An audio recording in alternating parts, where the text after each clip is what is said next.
Sean, I'm glad you're not driving today.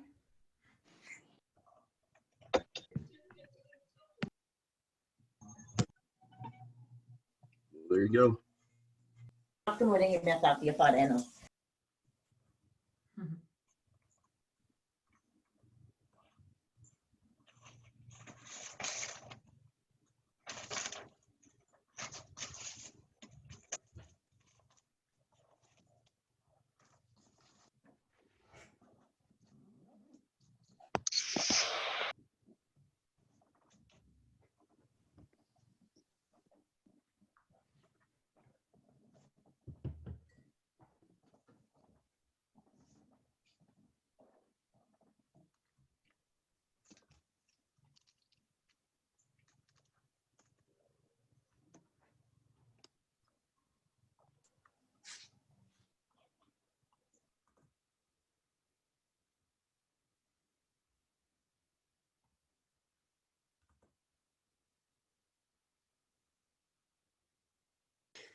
There it goes. There you are. Good morning, everyone. I hope everyone is excited. Thursday, almost the weekend.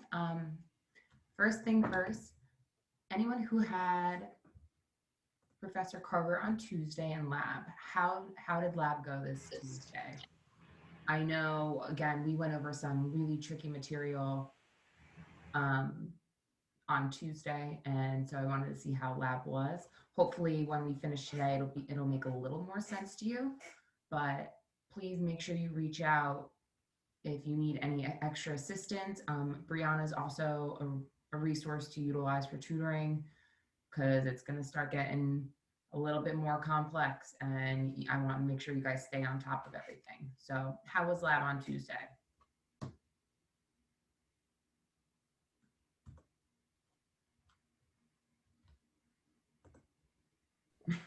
The last part in lab was actually kind of hard. Okay. Was it just because we didn't go over it yet, Deshaun, or? Yeah, she talked about the only problem I had was the CCP rule. CCP rule? Or the CP, or the CKC? It's like it's like when you move your arm, it basically talks about how like the head goes like, so if I were to put my arm up, like that stuff. Like the convex concave rule? Yeah, that. I was like, I don't know what CCP is, but I was like trying to find it because I don't have my lab book. I just have the kinesiology one. So I was trying to, like my lab notebook. So I was trying to look at the notes that I had from this class and try and figure out what I was talking about. I got you. Thank you so much. Okay. Yeah, that's where things get a little bit more tricky, but okay. I'm glad it wasn't too bad, but I was kind of expecting you guys to feel a little lost.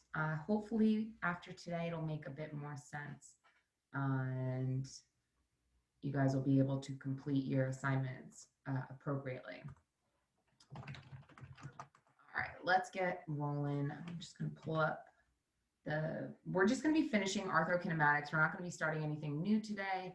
And next week we will start diving into muscles.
Where did we end at? We finished with joint shapes, correct? Pretty sure.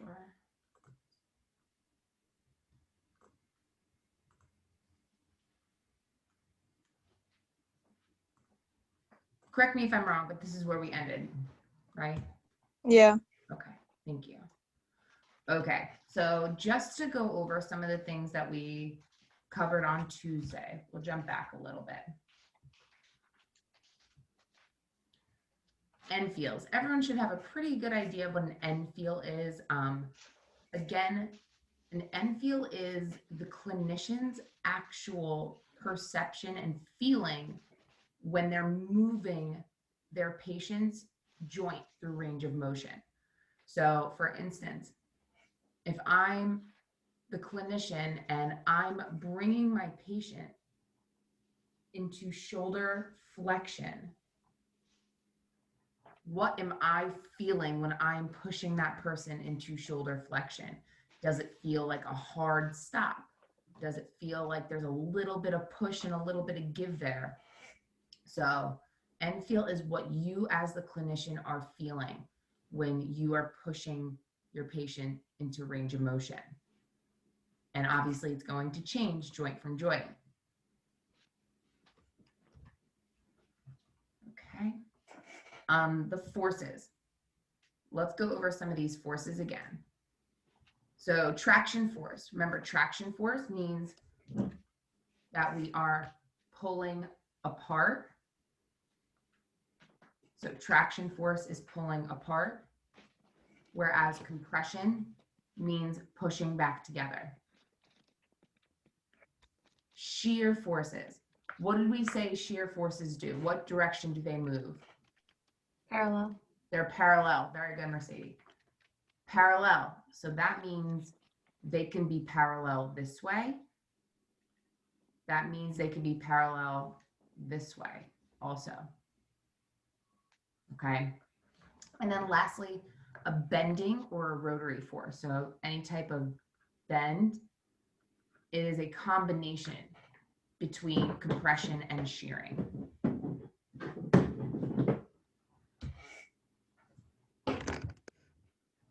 All right, let's go over our 3 different accessory motions. Who can tell me what were the 3 accessory motions we talked about? So these are the motions that occur on the joint surface.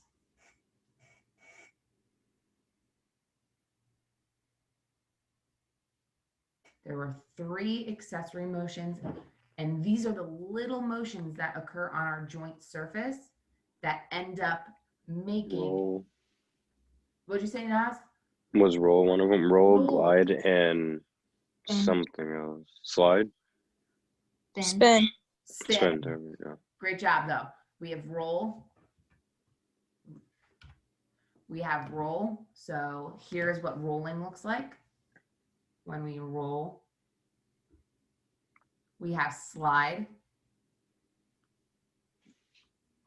And then spin. Excellent. Those are the 3 accessory motions that occur on the joint surface. Joint shape. We have an ovoid joint and a sellar joint. Which of the 2 means that one joint surface is a convex shape and the other joint surface is a concave? Is that an ovoid joint or a sellar joint?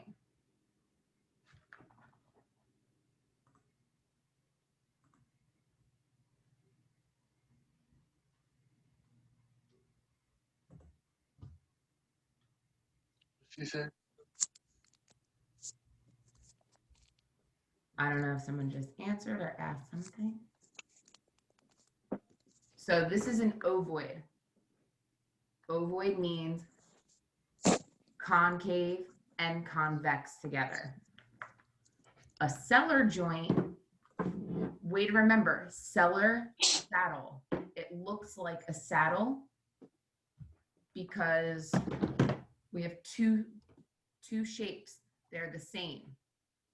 Concave and concave. We just rotate the one and then they fit together. And they go like this. So a carpo-metacarpal joint, where our carpal bones meet the metacarpals. That's an example of a sellar joint. Still people popping in. Okay, moving on to the convex concave rule. So this is what you guys probably were getting a little tripped up on in lab. This can be a little confusing. I just want you guys to stay patient. But one of the first things I'm going to have each of you do, how many of you have a paper and a pair of scissors nearby? Okay, probably, I wouldn't be surprised if a lot of you did not. If you do, some of you might. Your job is to create a convex bone, and then you're going to also create a concave bone. Those bones you are going to keep with you at all times. Literally bring them everywhere. I don't care where you go.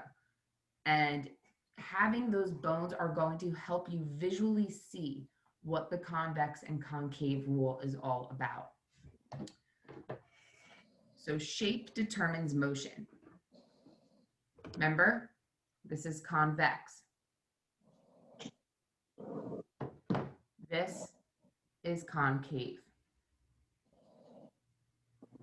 So the shape of the bone, along with the bone that is moving. So whether it be this bone is going to be moving on this bone or vice versa, is what's going to determine the convex concave rule. So these first 2 blanks are going to be open kinetic chain to closed kinetic chain. So the rule changes when it's either an open pack position, when it's an open pack position, or a closed pack position, which we're going to talk about, don't worry.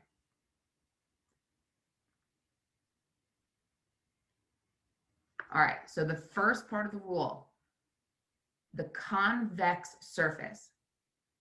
So if the convex surface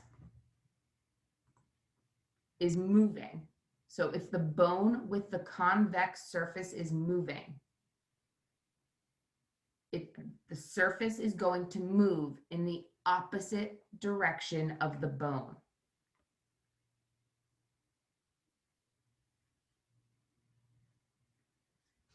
So this bone right here, our humerus. Say our humerus is the bone that's going to be moving. Okay? The humerus has a convex surface. So when the humerus moves, let's have it go into abduction. We're going to watch the surface, that convex surface, and look to see which direction it is going. So here we're in neutral. We're going to have the humerus go into abduction. And according to the rule, the surface is going to go in the opposite direction of the bone, of the rest of the bone. So let's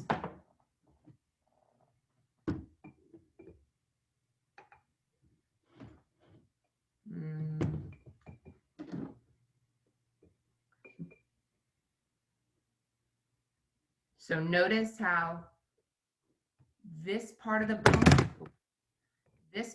bone is going to go up, but the surface right here is going to go down.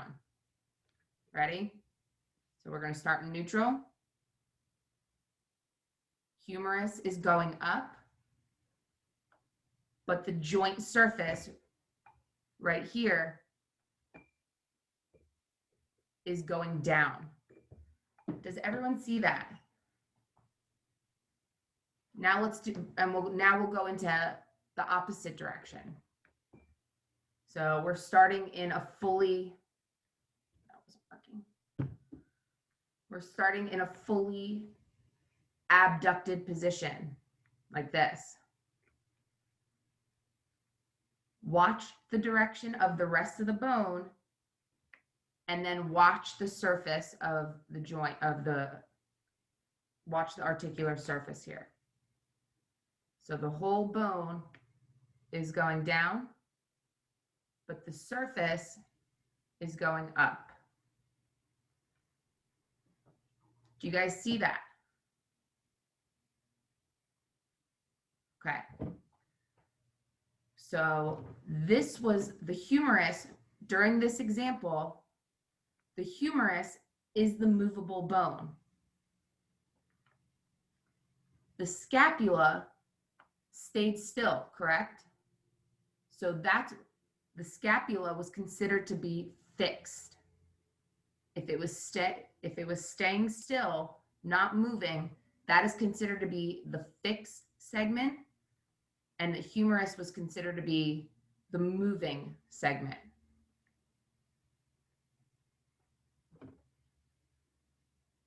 So now let's do the opposite surface. Now the humerus is going to be fixed. So humerus is going to stay in neutral like this. Or it could stay at 90, doesn't matter. Maybe about 45 degrees. So the humerus is not going to move. The scapula is going to move. So now our concave surface is going to be the movable surface. The rule says when the concave is moving, the whole bone and the joint surface are going to go in the same direction. Okay, so now watch.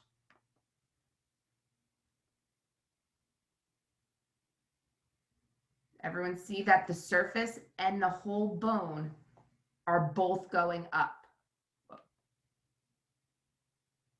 And now they're both going to go down together. So that is the concave surface. It goes in the same direction with each other. So concave movable surface, same direction. That surface and the bone go together. The convex movable surface, so let's go with our humerus again, goes in the opposite direction of the rest of the bone.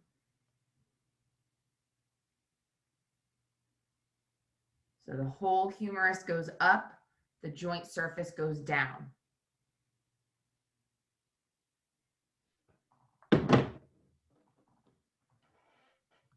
Does that make a little more sense to you guys? So Deshaun, where'd he go?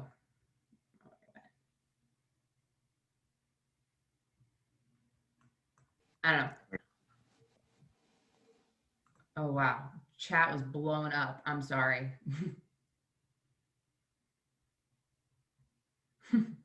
Sorry, guys. It was hard to maneuver anything with the computer while holding both bones.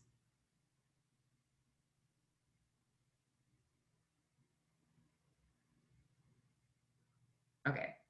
Thank you, Mercedes. Yes, it was open kinetic chain and closed kinetic chain. And we're going to talk about what those mean in a minute.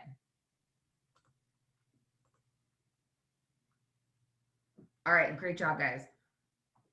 So that's what the convex concave rule is. And we apply that rule to all of our joints. So any joint that's considered to be an ovoid joint, we apply that rule to. Now, things that we need to look at and consider is our body positioning. So whether we are in an open pack position or a closed pack position, that's what's going to determine which bone is going to be moving on the other.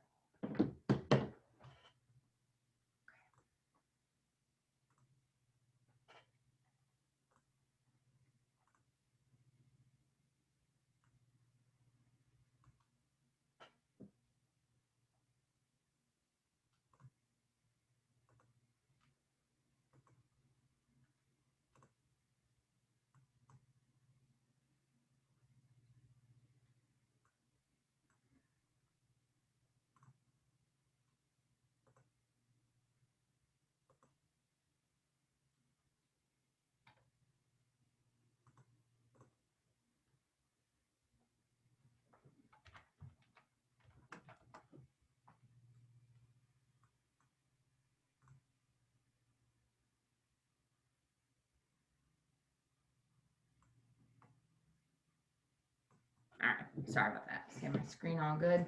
Okay, fixed bone versus a non-fixed. So that's what I was mentioning before. Fixed versus non-fixed is the same as fixed versus movable.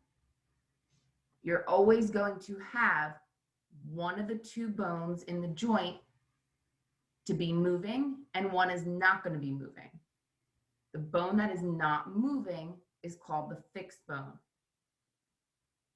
So when I am performing shoulder flexion here, which of the two bones is considered to be fixed?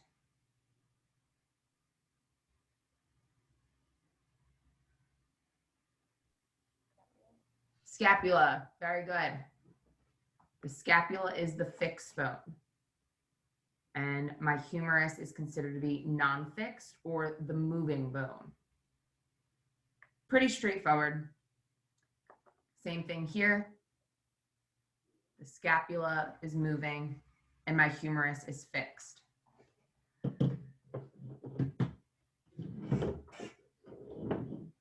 Now, this is something I used to have you guys do in person when we would be in class. And so it's going to be a little bit more tricky, is demonstrating more open pack position versus closed pack position. So hopefully in lab, you guys did a little bit of this moving around. But what I want you to start doing is whenever you move a joint, I want you to ask yourself, okay, I'm doing elbow flexion. Which bone is considered fixed? Which is considered moving? So the fixed bone is going to be my humerus, right? Humerus is staying still. My moving bone is that ulna. So just little things to kind of ask yourself and tell yourself. even when you're sitting down and you straighten your leg out and bend your knee, straighten your leg, bend your knee, asking yourself those questions will help you kind of understand that concept a little further. So I love this picture. It's a really good example of what fixed and moving looks like. And it also is demonstrating that convex concave surface really well. So this is a picture of finger flexion, probably at the intermediate joint, right? So here I have my distal phalanx moving, I have my IP moving. So my fixed bone would be the proximal phalanx. But here, if I'm gonna stabilize right here, and then the rest of the bone is moving, again, just demonstrating, going back and forth. So the next job for you guys to do, and hopefully, again, you did this in lab on Tuesday, we're gonna do this today, is now you have to start thinking which bones have a concave surface, which bones have a convex surface. A lot of you never really looked at that closely before. Like I said, humerus, convex, scapula, concave, femur and tibia. What is the end of the femur? Is that a convex or concave surface? I don't know how well you can see if at all. End of the femur here.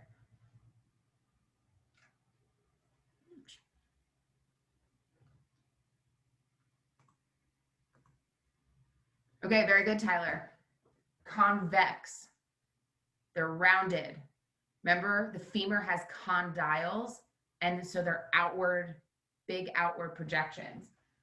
How about the top of the tibia? Our tibial plateau, is that convex or concave? The top of the tibia. Concave, excellent. Yes, got it. Now you can see a little more closely. Top of the femur or bottom of the femur, top of the tibia.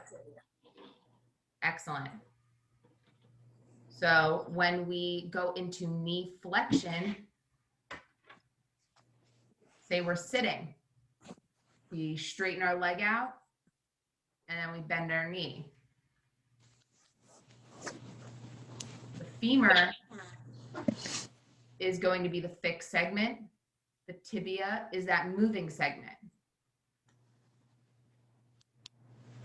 So we have concave moving on convex. What do we know about the concave on convex rule? Is it the same direction or the opposite? The same. Same, very good, Liz.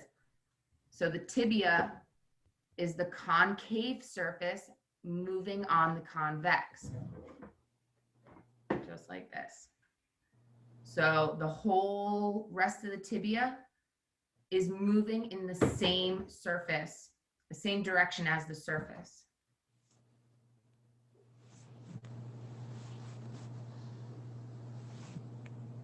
Now, let's do the opposite, convex on concave moving. My foot is flat on the ground. So my tibia is going to be the fixed segment. That's not going to move. Say we're going to perform some squats, right? Squats require movement in this direction. So tibia is fixed, femur is moving. So if the femur is moving, do we have to go with the convex or concave rule?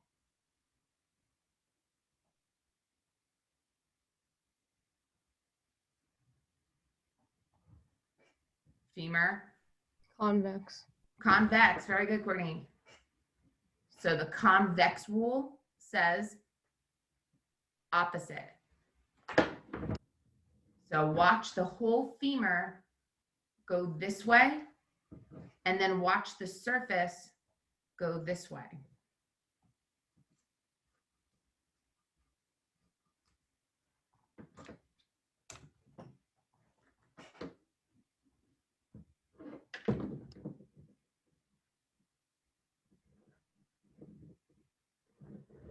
Do you guys see that? The surface of the femur is going this way. The rest of the femur is going this way. So they go in opposite directions. When the tibia was moving, they go in the same direction. Let's move it like that.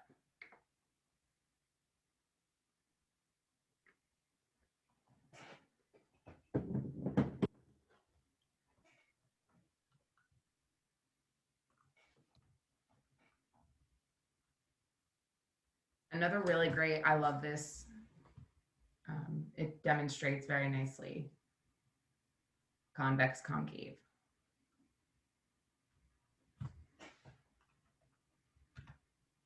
All right, last but not least is that open pack, closed pack position. So closed pack position is when the joint is at its maximal contact with the other bone.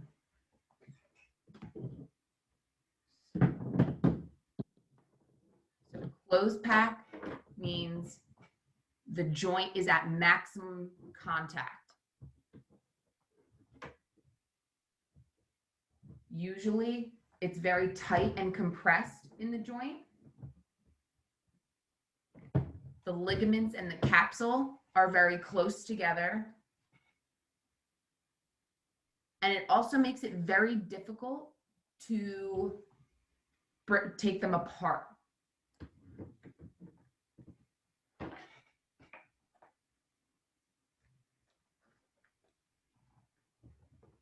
Closed pack positioning, I should say usually, it's not always. Closed pack positioning almost always is at one extreme end of range of motion. So for instance, here we are at full knee extension.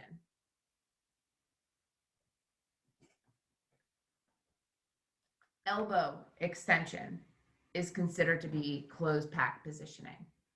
That is when everything is in maximum contact. Open pack position is considered to be the resting position, and the joint, the joint is actually open, so there's space.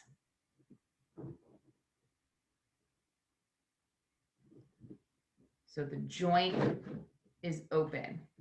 So here in knee flexion, or almost slight flexion, there's space in the area.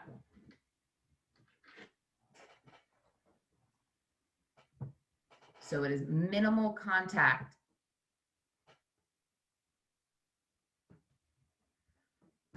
In open pack position, this is where quote unquote joint play occurs.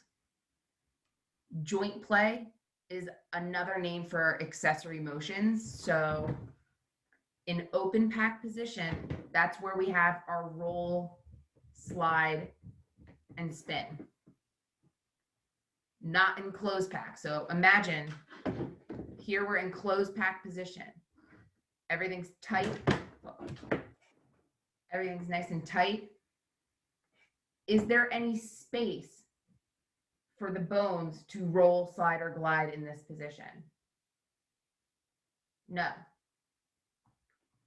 So open pack position, like this, that's where we're able to have those accessory motions occur.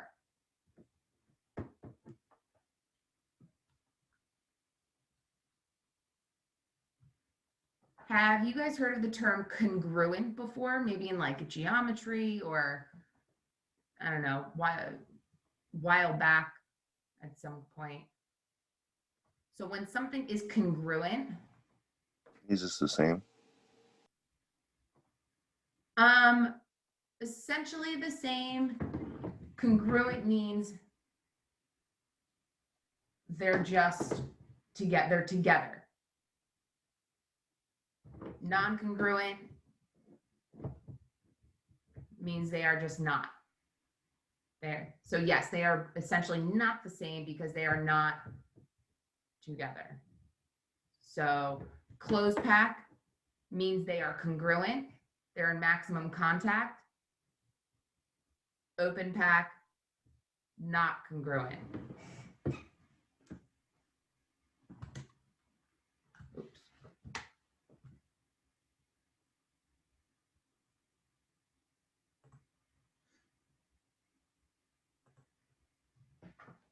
Okay.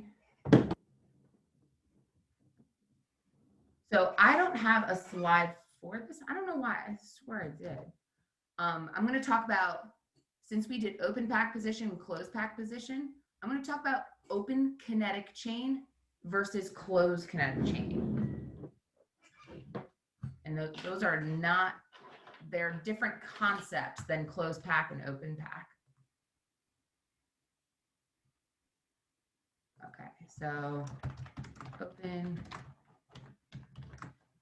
it's abbreviated as OKC, and closed kinetic chain, CKC. And you're going to see these terms throughout the semester, along with in future classes you take, like therapeutic modalities or therapeutic exercise.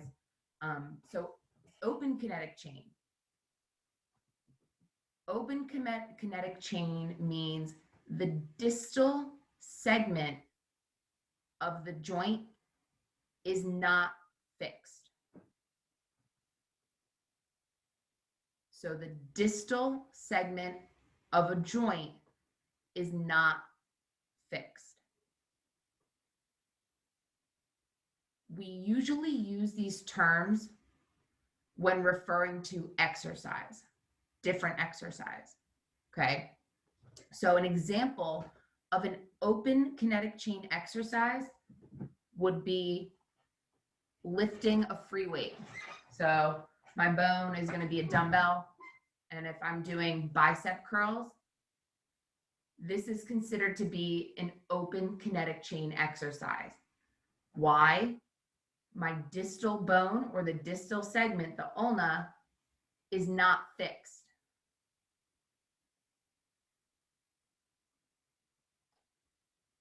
Now, closed kinetic chain means the opposite. That means the distal segment is fixed. Okay. So an example of an upper body closed kinetic chain exercise would be push-ups. Okay. So push-ups, my ulna is not moving. All of the flexion occurs with the humerus. So push-ups is an example of a closed kinetic chain exercise. Pull-ups, okay? On a pull-up bar, I'm sure everyone has seen these before if you've never done them. Pull-ups, the ulna is fixed, and the rest of the movement is coming from the proximal bone.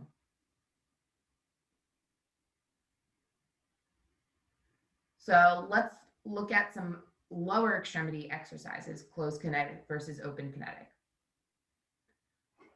Someone tell me, would a squat be an open kinetic chain or a closed kinetic chain? Think about how a squat is performed. If you do a squat correctly,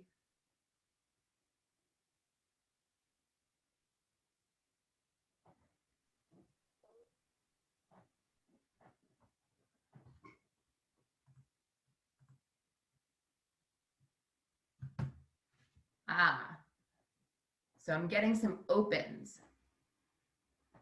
Let's look at it like this. In a squat, which bone is considered to be the distal bone, tibia or femur?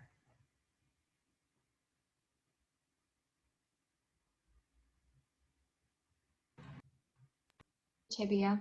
Tibia. The tibia is considered to be the distal bone. Okay. So we got our tibia right here. Feet. Your feet are flat on the ground, right? When you do a squat? I hope so. Okay. So the tibia is the fixed segment. When we go into a squat, that femur is moving. So like we said, for closed kinetic chain, the distal segment is fixed. So we go down into a squat, come back up. So a squat is an example of a closed kinetic chain exercise. So if we say that a squat is a closed kinetic chain, someone give me an example of an open kinetic chain exercise for the lower extremity.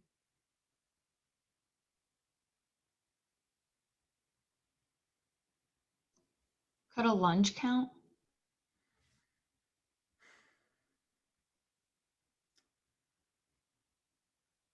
No, I don't think so, because I get what you're saying, but I don't think so, because we're still going to end up planting the foot. Tibia is going to be planted and then we bend.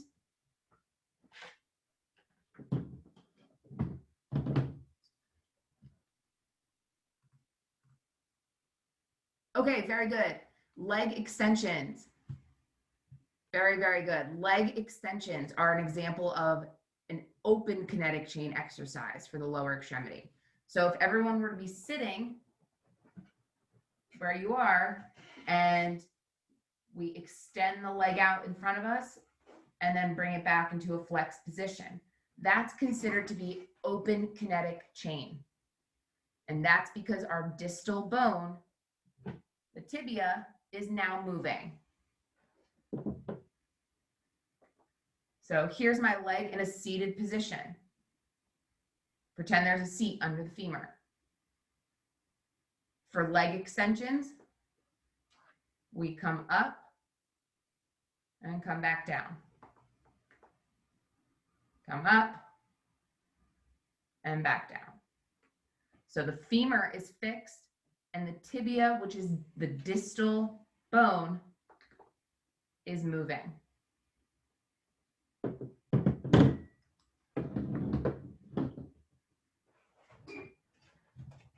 Does that make sense to you guys?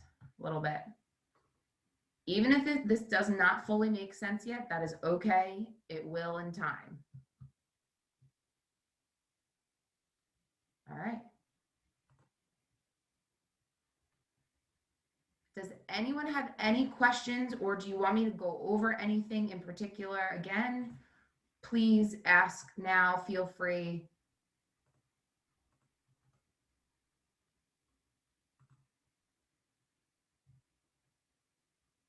All right, before everyone logs off, just hang tight a hot second. I need to finish taking attendance.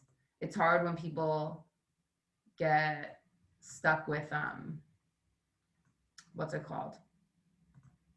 Internet issues, or they pop in late. So just give me a sec to get this